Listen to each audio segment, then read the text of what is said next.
তো আমি রফিকুল ইসলাম।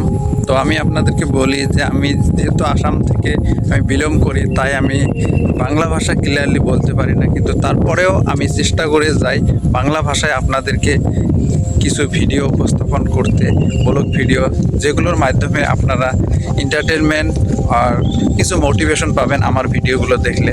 কারণ যেহেতু আমি এই ইউটিউব জগতে আমি দেখছি বেশিরভাগ কন্টেন্ট ক্রিয়েটর যারা টেক্স রিলেটেড ভিডিও প্রস্তুত করে তারা ধোঁকাবাজি করে, নতুন নতুন যারা ক্রিয়েটর আছে তাদের সঙ্গে ধোঁকাবাজি করে আর তাদেরকে ভুলভাল ইনফরমেশন দিয়ে তাদের চ্যানেলকে নষ্ট করে দেয়। তাই আমি আপনাদেরকে বলি যে আপনারা যদি ইউটিউবে যদি ভিডিও প্রস্তুত করে থাকেন তো আপনারা আমার চ্যানেলটিকে সাবস্ক্রাইব করে পাশে থাকবেন, কারণ আমি কখনো আপনাদেরকে ভুলভাল তথ্য দিব না। আর যারা যারা ইউটিউবে ভিডিও প্রস্তুত করেন না বা করেন বলে ভাবছেন, তারাও আমার এই ভিডিওগুলো দেখবেন, চ্যানেলটিকে সাবস্ক্রাইব করে রাখবেন। আর আমি যেহেতু আসামে থাকি, আসাম থেকে আমাদের মাতৃভাষায় অ্যাসামিস হয়, তো আমি যেহেতু বাংলা ভাষায় ভিডিও প্রস্তুত করে আমার ভুল হওয়াটা স্বাভাবিক।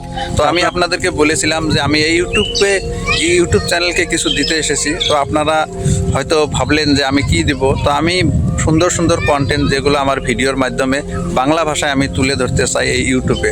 কারণ যেহেতু আমি আপনাদেরকে আগেও বলেছিলাম যে আমি আসাম থেকে বিলং করি, আমাদের মাতৃভাষা হলো অ্যাসামিস, তারপরেও আমি বাংলা ভাষায় ভিডিও প্রস্তুত করি, কারণ আপনাদের জন্য যাতে আপনাদের সঙ্গে আমার একটা বন্ধুত্ব কানেকশন হয়, এই হিসাবে আমি বাংলা ভাষায় ভিডিও প্রস্তুত করা শুরু করি। আর দেখতে দেখতে এক সপ্তাহ পার হয়ে গেল, তারপরেও আমি আপনাদেরকে জানাই যে আপনারা যেই হিসাবে আমার ভিডিওগুলো দেখছেন বা কমেন্ট করছেন, আমি সবাইকে জানাই অনেক অনেক ধন্যবাদ। এইভাবে আপনারা সাপোর্ট করে থাকবেন। যেহেতু আমি অনেক রিসার্চ করলাম, দেখলাম এই এক সপ্তাহ যাবৎ আমি বাংলা ভাষায় ভিডিও প্রস্তুত করলাম।